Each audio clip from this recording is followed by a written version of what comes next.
reflects upon all things, but reflects not upon God's essence. Is one of the hadiths Ibn Arabi often quotes to highlight that the essence of God, that is unknown and unknowable. Now we are going to discuss if the essence of God is unknowable, what can we know?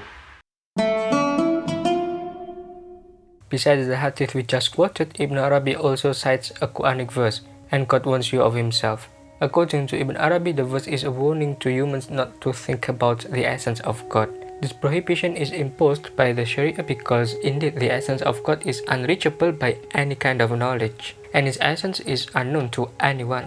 The reason is that the only one who knows his essence is God himself, because his essence has absolutely nothing to do with the divine names and the whole cosmos. The divine names refer to 99 beautiful names of God, which is actually infinite. Ibn Arabi states, in itself, the essence of God, that, has no name because it is not a locus of effect and is unknown to anyone. There is no name that describes it apart from relationship and affirmation.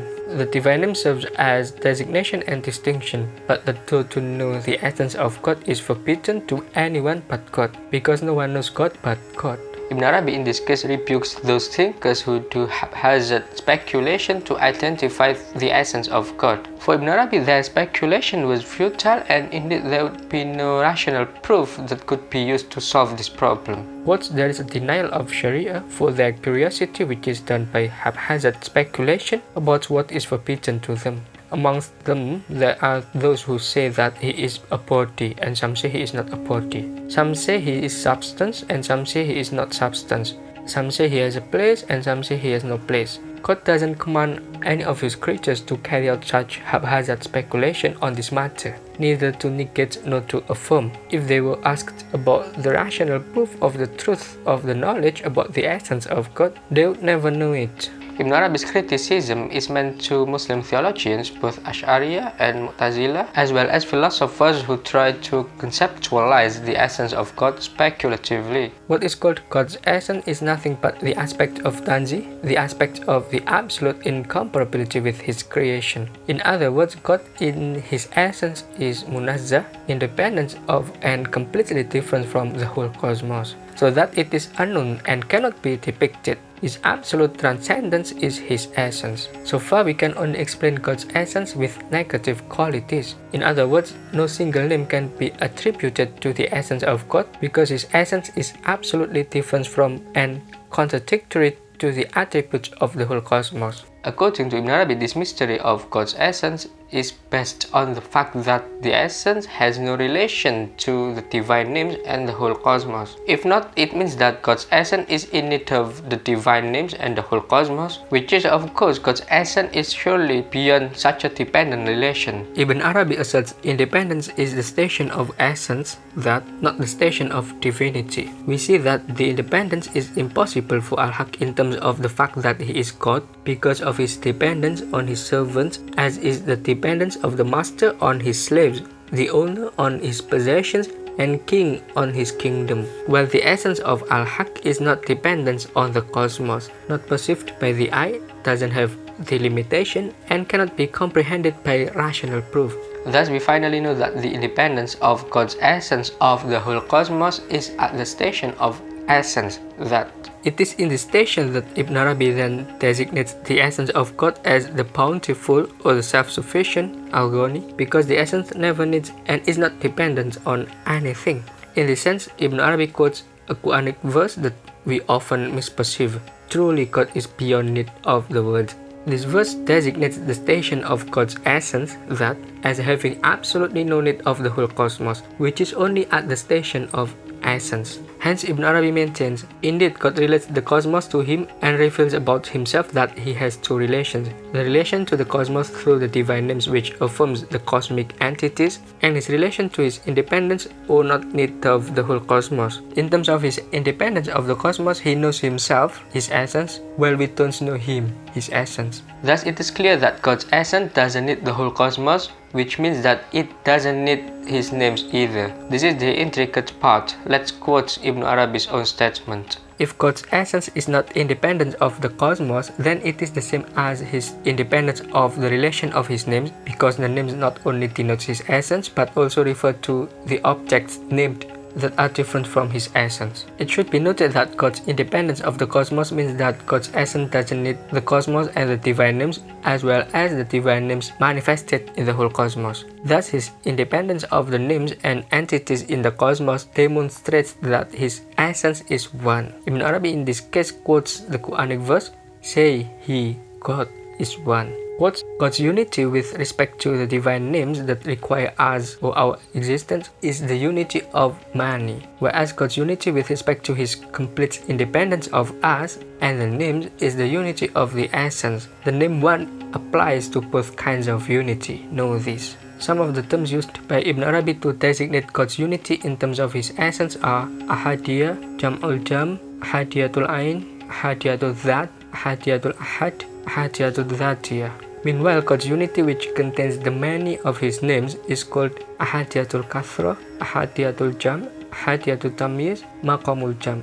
So God's unity in terms of his names, which contain the many, necessitates his dependence on the cosmos, while God's unity in terms of his essence demonstrates that he is absolutely independent of the whole cosmos. However, the question then is, how could God create and maintain the whole cosmos if God's essence has no relation to the divine names and the cosmos? Doesn't the tajalli of al-Haq require an ontological relationship amongst the essence of God, his names, and the whole cosmos, which is the locus of the tajalli? Is it possible for the tajalli to take place if there is not any relation amongst them?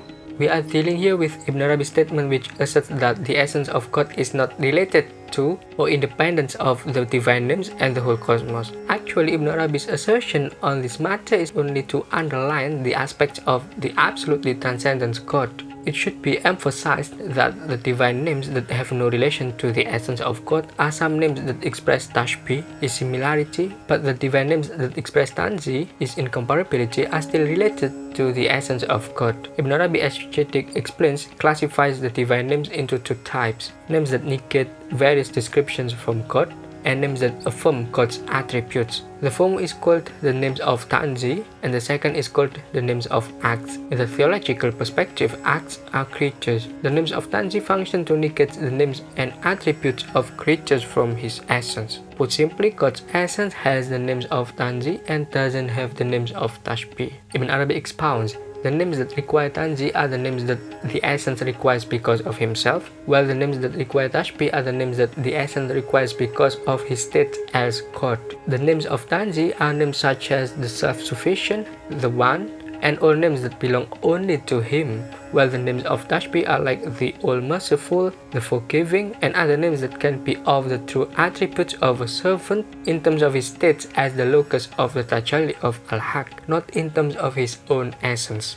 Then we now move on to analyze Ibn Arabi's view that asserts that on the one hand the divine names are identical to his essence, but on the other the two are completely different. This has actually been discussed quite sharply by theological schools such as the Ash'ariyah and the Mu'tazilah. Nonetheless, as always, Ibn Arabi stands on a different point of view from the two. Thus, the question whether the divine names or attributes of God are identical to his essence is not answered by Ibn Arabi only with yes or only with no. Ibn Arabi, as typical, gives a double answer, positive and negative. He answers both yes and no at the same time.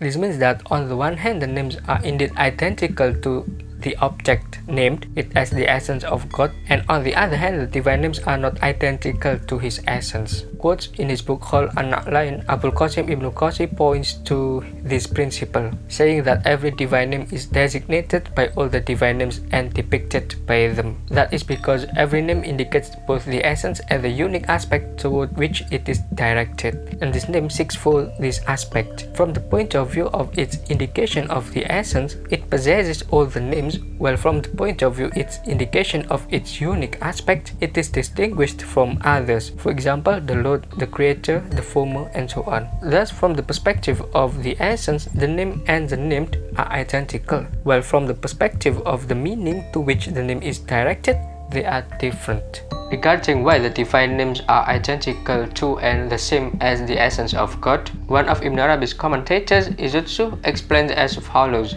The reason why they are one and the same thing is that all the divine names, insofar as they invariably refer to al-Haq, are nothing but the object named, it as the essence of al-Haq itself. Each name is a special aspect or special form of al-Haq in its self-manifestation. In this sense, each name is identical with the essence. All the divine names, in other words, are the realities of the relations, it as the relations with the one reality bears to the cosmos, and in this respect they are all the divine essence itself viewed from the standpoint of the various special relations which are caused by the phenomenon of divine self-manifestation. Thus, insofar as the divine names refer to his essence, they are identical and the same, while insofar as they refer to their own meanings, qualities, or their own specific realities, they are not the same and they are also many. In short, the divine names contain both the unity and the many. In terms of the unity, all divine names, the all-compassionate, the creator, the all-powerful,